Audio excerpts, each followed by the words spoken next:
নমস্কার বন্ধুরা, চলে এসেছি রোশনাই সিরিয়ালের নতুন একটি আপডেটস নিয়ে। আজকের পর্বে শুরুতেই আপনারা দেখতে পাবেন আরণ্যক মেম সাহেবকে বলে, দেখলেন তো মেম সাহেব, এটা কি হলো?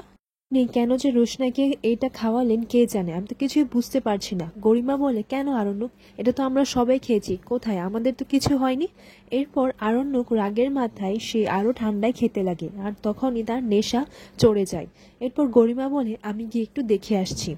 অন্যদিকে দেখা যায় রোশনাই নেশার ঘোরে বিড়বিড় করতে লাগে, আর এদিকে আরণ্যকও বাড়িতে চলে যায়। বাড়িতে গিয়ে রোশনাইকে দেখে আরণ্যক ভাবে সে গরিমা, আর গরিমা ভেবেই আরণ্যক রোশনাইকে বলে, গরিমা কাম হিয়ার, তুমি আমার কাছে এসো, আমি তোমাকে কোথাও যেতে দেব না। রোশনাই আরণ্যককে চিৎকার করে বলে, গেট আউট। আর আরণ্যক নেশার ঘোরে রোশনাইকে গরিমায় ভাবতে লাগে। আরণ্যক বলে, গরিমা প্লিজ, তুমি আমাকে হার্ট করো না, এভাবে আমাকে বলো না প্লিজ। দেখো, তুমি তো আমার ওয়াইফ, আর আমি তোমাকে সবসময় আগলে রাখবো, আমার কাছে রাখবো, আর তুমি এখানেই থাকবে, আমি তোমাকে কোথাও যেতে দেব না। আর এই সমস্ত কিছু গরিমা সেখানে এসে দাঁড়িয়ে দাঁড়িয়ে দেখছিল। আরণ্যক রোশনাইকে গরিমা ভেবে বলে, আচ্ছা, কদিন বাদে তো আমাদের বিয়ে হবে তাই না, আর আমরা তো একসাথেই থাকবো। এরপর আমরা হানিমুনে যাব, আর কোথায় যাব বলো তো, আমরা বেনারস যাব, তুমি যাবে তো গরিমা? কি হয়েছে, তুমি চুপ করে আছো কেন? এরপর এদের এরকম অবস্থা দেখে গরিমার খুবই রাগ হয়। গরিমা তখন আরণ্যকের নাম ধরে চিৎকার করে ওঠে। তখন আরণ্যক আসল গরিমাকে দেখতে পায়। আরণ্যক বলে, এ কি, তুমি তো এতক্ষণ এখানে দাঁড়িয়েছিলে, আবার ওখানে কি করে গেলে? আর আমি তো এতক্ষণ তোমাকে জড়িয়ে ধরেছিলাম, আর কত বিয়ের কথাও বললাম, তুমি এখানে কি করে এলে? এরপর গরিমা বলে, আরণ্যক তোমার কি হয়েছে, তুমি কি কিছু বুঝতে পারছো না? ওটা আমি নয়, ওটা রোশনাই। তখন আরণ্যক বলে, ওটা রোশনাই, কিন্তু আমি তো তুমি ভেবে ওকে এত কিছু বিয়ের গল্প করলাম। পর গরিমা বলে, ওটা রোশনাই, আমি নই। আরণ্যক গরিমার কাছে ক্ষমা চায়। এরপর আরণ্যক বলে, গরিমা আমাকে ক্ষমা করে দাও, আমার ভুল হয়ে গেছে, আমি ভেবেছি যে ওটা তুমি, আসলে আমি তো তোমাকেই ভালোবাসি বলো। এরপর গরিমা বলে, আরণ্যক এখান থেকে চলো, আর নিজেকে একটু সামলাও। এরপর আরণ্যক বলে, গরিমা আমাকে ক্ষমা করে দাও, আমার ভুল হয়ে গেছে, আমি তো তোমাকেই ভালোবাসি। আর এইদিকে দেখা যায় রোশনাই অজ্ঞান হয়ে মেঝেতে পড়ে যায়। পরে গরিমা আরণ্যককে নিচে নিয়ে আসে, আর তখন আরণ্যকও নেশার ঘোরে বিড়বিড় করতে লাগে, গরিমা আমাকে ক্ষমা করে দাও, আমার ভুল হয়ে গেছে। বারবার এই একই কথা বলে যাচ্ছিল আরণ্যক। এরপর আরণ্যক বলে, গরিমা আমি তো তোমাকেই ভালোবাসি, আর বারবার নিজের মুখে গরিমার নামটাই উচ্চারণ করছিল। তখন ছোট এসে আরণ্যককে তার ঘরে নিয়ে যায়।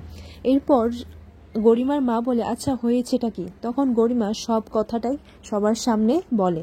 এরপর গরিমার মা বলে, তাহলে আর কি, তাহলে এরপরও কি আপনারা কি ভাবছেন যে আমার মেয়ে আপনাদের ছেলেকে বিয়ে করবে? কখনোই না। তখন জাহ্নবী বলে, আচ্ছা আন্টি, এটা তো একটা নেশার ঘড়ি হয়েছে, আর বারবার তো আরণ্য গরিমার নামটাই নিচ্ছিল। অর্ণকের বাবাও এই একই কথা বলে। অর্ণকের বাবা বলে, আচ্ছা ম্যাডাম, হুট করে এরকম একটা ডিসিশন নেওয়াটা ঠিক হবে না, আর আপনি তো নিজের চোখে দেখলেন, ও তো নিজেকে সামলাতেই পারছে না।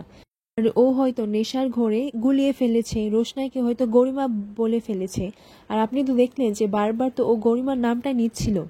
অর্ণকের মাও এই একই কথা বলে। তখন গরিমার মা বলে, ও তাই, আপনাদের ছেলে যে এরকম একটা কাণ্ড করলো, তারপর আপনারা এরকম ভাবে বলছেন? আর গরিমাকে বলে, আচ্ছা মা, তোমার কি কোনো সেলফ রেসপেক্ট নেই? এত কিছু হওয়ার পর, এত কিছু দেখার পরও তুমি বারবার কেন আরণ্যকের দিকে ছুটে যাও? তোমার কি আজ কোনো ছেলে জুটবে না মা? পর গরিমা রাগের মাথায় বলে, মা, রোশনা এই বাড়িতেই থাকুক, আমি আর এই বাড়িতে আর আসবো না কোনোদিন। অন্যদিকে দেখা যায় ছোট আরণ্যককে বলে, তুই এইসব কেন করেছিস বলতো? তুই এইসব করেছিস রোশনার জন্য কতটা বিপদ ডেকে এনেছিস সেটা তুইও জানিস না। তুই তো এটা থেকে বের হতে পারবি, কিন্তু রোশনাই, ওর কি হবে, ওর কথা একবার ভেবেছিস? তখন আরণ্যক নেশার ঘরে বলে, আমি কি করেছি ছোট? আমি তো কিছুই করিনি, আমি তো গরিমাকে ভালোবাসি, আমাকে একবার গরিমার সাথে কথা বলতে হবে। তখন ছোট বলে, আর বেশি কথা বলিস না। ওদিকে দেখা যায় গরিমার বাবা বলে, আচ্ছা মা, আমি বলছিলাম কি, আরেকটু দেখে যাওয়াটা ভালো। তখন সেখানে ছোট আসে। ছোট এসে বলে, আমি আরণ্যকের হয়ে আপনাদের সবার কাছে ক্ষমা চাইছি, আসলে ও এমন ছেলে নয়। তখন গরিমার মা বলে, আচ্ছা, এরকম একটা চরিত্রের ছেলে আবারও এরকম বলছেন? গরিমার মা আরণ্যকের চরিত্র নিয়ে কথা ওঠায়। ওর ছোট বলে, না না মেম সাহেব, আপনি ভুল ভাবছেন, আরণ্যক এরকম ছেলেই নয়। হ্যাঁ, আজকে হয়তো ও একটু বেশি নেশা করে ফেলেছে।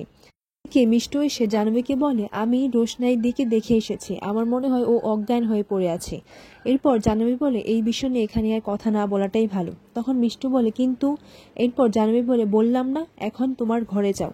থেকে নীলাদ্রি বলে, আমার মনে হয় এরকম একটা ডিসিশন হুট করে না নেওয়াটাই ভালো। তখন গরিমার মা বলে, তুমি তো সবসময় ওই দুজনের হয়েই কথা বলো, তো কিছু হওয়ার পরও আর কি দেখার বাকি আছে? আর এটা তোমার বিজ্ঞানের কোনো পরীক্ষা না যে নিরীক্ষা করবে, এটা আমার মেয়ের জীবনের ব্যাপার, পুরো ভবিষ্যতের ব্যাপার। স্ত্রী বলে, দেখো গরিমা কিন্তু তোমার একার মেয়ে নয়, ও কিন্তু আমারও মেয়ে, আর রোশনাই তো তোমার বোনঝি হয়। এরপর সুরঙ্গমা বলে, বোনঝি? মা মেয়ে দুজনই অকৃতজ্ঞ, ওদের কিছু করলে না ওর মনে থাকে না, যেমন তার মা তেমনি তার মেয়ে। সুরঙ্গমা বলে, আমার কাছে একটা খবর আছে, আমি রোশনাইয়ের জন্য ছেলে দেখেছি, কথাবার্তা হয়ে গেছে, কাল পরশুর মধ্যেই রোশনাইকে দেখতে আসবে। এইদিকে রোশনাই অজ্ঞান হয়ে মেঝেতেই পড়ে থাকে। আর এভাবেই আজকের পর্বটি শেষ হয়।